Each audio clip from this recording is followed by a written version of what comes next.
Hey everyone, welcome to Movie Marathons HQ, where we do movie marathons connected to new releases and where we enjoy and review some of our favorite movies. This video is part of the Spider-Man Brand New Day Movie Marathon, where we are watching one movie every week as we prepare for the release of Spider-Man Brand New Day in July 2026. And it's also part of the Avengers Doomsday Movie Marathon, where we are watching one movie every week as we prepare for the release of Avengers Doomsday in December 2026. Today we are discussing Spider-Man Far From Home. Released in 2019 and directed by John Watts, this is the follow-up to Spider-Man Homecoming, and this is the first Spider-Man movie that is featured mostly outside of New York City. Overall, I love this movie. I think it's a big step up from Spider-Man Homecoming, which from my review last week you'll know I didn't like very much. I think Spider-Man Far From Home has some really unique moments, some great Spider-Man scenes, some crazy stuff happening in his personal life, and a really memorable villain. I've learned that a lot of the internet dislikes this movie. They actually think it's much worse than Homecoming, and I've seen it at the bottom of the lists of some of the worst Spider-Man movies. To me, I don't get that at all. I really don't have that many negatives. I think there's a lot of good in this movie and a lot that's enjoyable. To each their own, and everyone is entitled to their own opinion when it comes to movies. But yeah, I really love this movie. For positives, I would mention the setting in Europe instead of New York City. I think it just creates some really unique things that we've never seen in a Spider-Man movie before, and to be honest, not much in the comics. I just think it's cool to have him out of his element, but still trying to figure out how to be Spider-Man. I really like the Peter and MJ high school romance. I think it builds on a few seeds left from Spider-Man Homecoming, but it blossoms into something really, really believable and commendable. Like it's something you cheer for, and I think the romance really works. I think the villain Mysterio is really great. He's played by Jake Gyllenhaal, and we'll get into some of what makes him great in my opinion. And then I think there are some great action scenes. The action scene in Venice, where water is going all over the place. The scene in Vienna where he's fighting the fire elemental, and around the Ferris wheel. I think that's a great scene. And then the illusion scene that Mysterio plays against Spider-Man has some awesome stuff in it. Not to mention the final scene where the final action climax isn't super great, and it's kind of a weird one. But then when he locks in and does his Spidey sense scene, that's an amazing Spider-Man scene there. So I think the action's really great here. And then for negatives, I would mention the villain's plan does have some plot holes, and it requires a lot to actually be executed.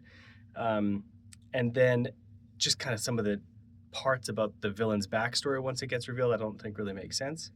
And then I do still think there's too much MCU presence in this movie. Even though this takes place after Infinity War and after Endgame, where Spider-Man has been fully christened into the MCU, I still think there's an over-reliance on Tony Stark particularly, but also some MCU elements. It doesn't feel like Spider-Man gets his own story here. Spoiler alert for Spider-Man Far From Home. Okay, so the first positive is that this movie's setting is outside of New York City. I just think that's really fun. He goes to Europe on a school trip, which is believable, and then he kind of gets into this thing where he can't be Spider-Man there because then it would be obvious that somebody from the school trip is Spider-Man, because everywhere this school team goes, Spider-Man appears. So he kind of has this silly workaround that I think is kind of fun. And then just Peter, the character, played again by Tom Holland, expanding his horizons and seeing the world and seeing that there's more to just Queens where he's raised, I think is an interesting character growth for him. Granted, he has been to outer space and he's fought aliens, and so yes, he's had quite a bit of experience at his young age. But I just think taking this movie in a believable way to get him outside of New York City and try some new things, I think works really well. Next, I think the high school romance between Peter and MJ really works. At the end of the last movie, Michelle says that people call her MJ, and I don't love that. It seems like she's not Mary Jane from the comics, who's Peter Parker's main love interest. And so she's not her, but she also doesn't, I don't think, has the characteristics of MJ from the comics. So they call her MJ, but she's it's just letters, it's just her name, because Michelle is not Mary Jane, even though they do call her Jones Watson. I just don't even think the characters are similar. But outside of that, I think the romance between the two works. I think there wasn't a lot that they left in Spider Man Homecoming, but you could sort of tell that MJ was observing Peter from a distance, and he kind of had his own high school crush with Liz Allen, played by Laura Harrier. But then now, since Liz has moved, it's kind of created this opening, and they have this really cute, like stealing glances at each other and trying to be around one another. And then there's another student who's kind of trying to move in on MJ, and Peter doesn't like that, and all of his plans to get alone with MJ backfire. And it's just this really fun high school romance that I think was executed very well in this movie. I also really like the villain Mysterio. Mysterio is a classic Spider-Man villain from the comics, where he's like a visual effects guy, and so in the comics, when he disappears in a poof of smoke, it's because he was using like theatrics and a smoke bomb, and he would disappear, and it's kind of hokey in the comics because those things of their time made sense. But what I love here is that Mysterio, played by Jake Gyllenhaal, has used modern visual effects technology in his supervillain persona. So as it gets revealed in the movie, all of these attacks are by mechanized and destructive drones that he's programmed to do what he wants. The suit that he wears is a projection. All of the visual effects that are happening to make all this seem so believable is using today's technology instead of the old stage theatrical effects that the comic Mysterio was based on. And I think that's just a great way to modernize the character. I think Jake Gyllenhaal does a very good job too of being so charming and seeming to be such a good guy that when you see the turn, you felt like that had been brewing the whole time. Knowing the Spider-Man comic books like I do, of course I knew that Mysterio was going to be duplicitous and was going to turn on Peter at some point. But when he starts off being aligned with S.H.I.E.L.D. and he talks about, needing to save this world because his world didn't work, you could feel that there was something wrong there, but it was also very believable.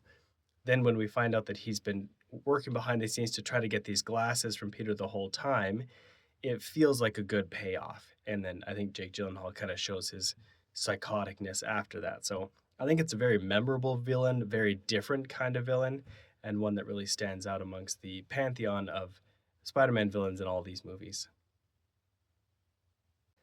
And then finally, the action scenes, I guess combined with the visual effects. I didn't put that as its own positive, but you get it. It's all part of it.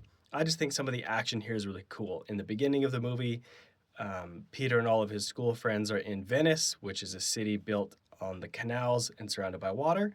And then the water elemental attacks them, which unbeknownst to us is just this drone thing. But Peter is getting slammed by water, and he's trying to dodge water, and he's just not used to that because he fights in New York City.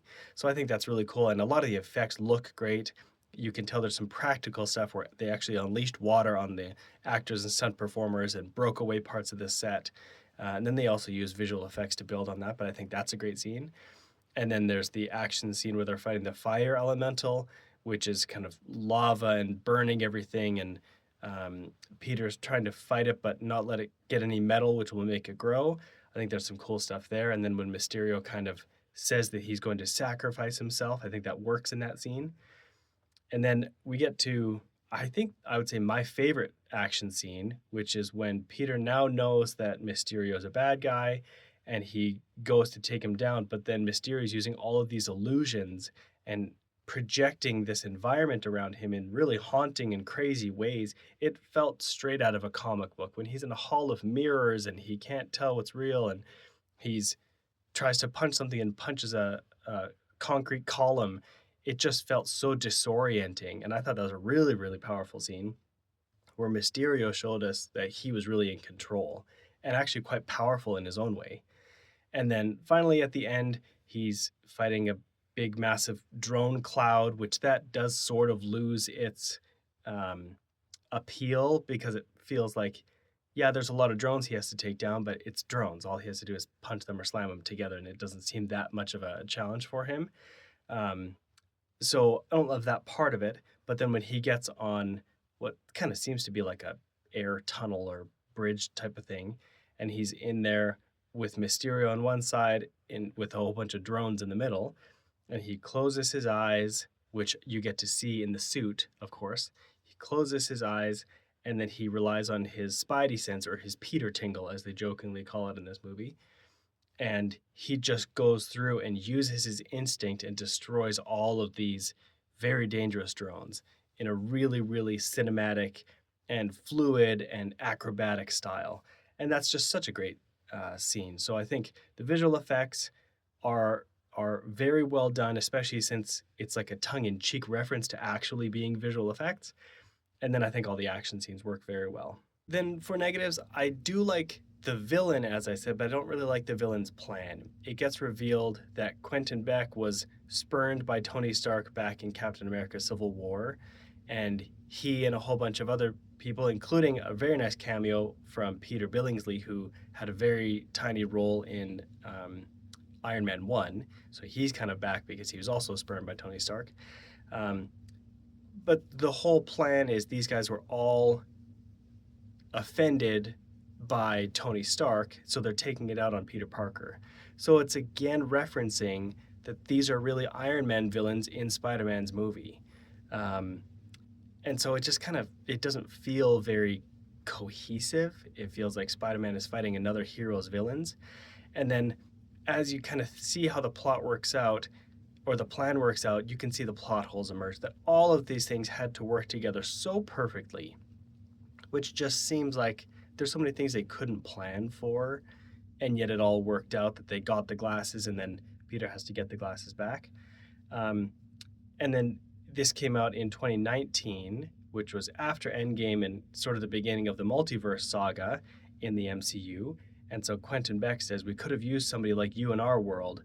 And Peter says, your world? What do you mean? And he talks about how he was from another universe and we're in a parallel universe called the 616. And he's here to try to prevent happening to us what happened to his planet and all of his family. But then we learn that he's from Earth, he's from our universe. So is that all a lie? And he just happened to guess the correct number of our universe, which has been established later on, I think, in Doctor Strange and the Multiverse of Madness, that we are Universe 616. So did Quentin Beck just guess that? I know it's not a plot hole for this movie, but it just seems like he made up this whole multiverse thing and then he's right. So it was just it's just a weird plan and a weird plot for the villain to have, even though I think the villain himself and the performance is pretty good. And as I mentioned before, I just think there's too much MCU in this movie. So Tony Stark has died at this point in the timeline, and they reference him all the time. And I get that Peter and Tony did have a special relationship, and of course he should be mourning the loss of this mentor and in some ways a father figure. But it just felt very heavy-handed that everything that was happening was because of Tony Stark. The glasses happened because of Tony Stark. The villain happened because of Tony Stark. And then we've got Nick Fury and Maria Hill, and it's cool to see them. But then we learn at the end that they were Skrulls. So Skrulls are from Captain Marvel. And then Nick Fury and Maria Hill weren't really there because I guess he was off-world. But there's all of these connections to MCU characters that just makes it seem again like I want Spider-Man's little world, his school trip and his school team, and going on this excursion with them. I think is where the movie shines. And then when the MCU tries to pull him out of it, I think that's where it suffers. So that's my biggest negative in this one. Let's take a moment and talk about the Spider-Man suits in this movie. We get 3. So he starts the movie in the Iron Spider suit, which was given to him by Tony Stark in the Avengers Infinity War. I don't love that it's another Spider-Man suit made by Tony Stark, but whatever. I don't love this design. I think it's too blue. It's got some blue and some red and some gold, and the extra spider legs are cool, but I just don't, it's not my favorite suit. I like that it keeps the big eyes. and it has some red and blue, but it's just very navy blue and even like a dark red. So I don't love that one. Then when he's in Europe, he points out to Nick Fury that he can't wear his traditional Spider-Man suit, otherwise people would figure it out. So then Shield makes for him an all black suit. I think this is very creative. I don't recall seeing anything like this in the comics. And they call him Night Monkey, which is just a silly thing, which maybe is from the comics, but I also couldn't find reference to that. But he's wearing an all black suit that keeps the eyes, but otherwise he's kind of got like a harness on and fingerless gloves on, and almost like a black toque. I think it's a very creative and cool way to distinguish him. I still think the world would figure it out and go, that's Spider-Man just wearing winter clothes. But I think it looks really great. And then this is a direct homage to the black suit Spider-Man that we know very well from the comics, which has not yet come to be in this universe, but I think it might in Secret Wars. And then at the end, Spider-Man's been kind of torn apart, and he needs to get back to save his friends. Happy Hogan shows up in a jet, which somehow has like a 3D printer suit thing. And so Peter gets to design his own suit using Stark tech. I like that a step above just being given a Stark suit, but I still don't love it. But at the end of the day, he gets a red and black suit, which I think looks phenomenal. I think this is a very, very good looking suit. It does still have some of the broken sight lines around the elbows and knees that I don't love. I like it when it's clear and crisp lines, but I think the red and the black looks very good. He also gets the webbing underneath his arms, which is an homage to the comics, which is cool. I don't really love that he's kind of flying around like a flying squirrel. But he kind of gets some extra utility there, and it's cool that he got to design the suit with some of the tech elements that he liked. So I think the red and black suit is my favorite of the Tom Holland suits that we've seen before. I think it's a step above the red and blue that we had seen that Tony Stark gave him in Civil War. Now, how might Spider-Man Far From Home connect to Spider-Man Brand New Day? We know that Tom Holland and Zendaya and Jacob Batalon will all reprise their roles in that movie. Possibly some of the other high school students, but that hasn't been confirmed in some of the casting. And then I don't believe any other MCU elements are going to be here because, spoiler for No Way Home, everybody's memory gets kind of modified, so these other characters won't know who he is. But Brand New Day is going to be the fourth adventure of Tom Holland's Spider-Man, at least in his solo movies. So it'll be a continuation there, but I don't think any of the other references from S.H.I.E.L.D. and his trip in Europe and Night Monkey and Mysterio, I don't think there's going to be any direct connections there. Now, how might Spider-Man Far From Home connect to Avengers Doomsday? I don't think there's going to be much of a connection at all. Tom Holland has not been confirmed in the cast of Avengers Doomsday. There's a very good chance he could have a surprise or a cameo or a post-credit scene, but he's not part of the main cast for whatever reason. Maybe Brand New Day is going to fill in the gap and explain why he wouldn't be in Doomsday. But I don't think, so none of the characters here are going to show up in Doomsday. However, I do suspect that in Avengers Secret Wars, which comes out in December 2027, I do think Tom Holland's Spider-Man will be in that movie, and probably a pretty significant role. I think he'll get the black symbiote suit in the Secret Wars movie, which will kind of set up things too.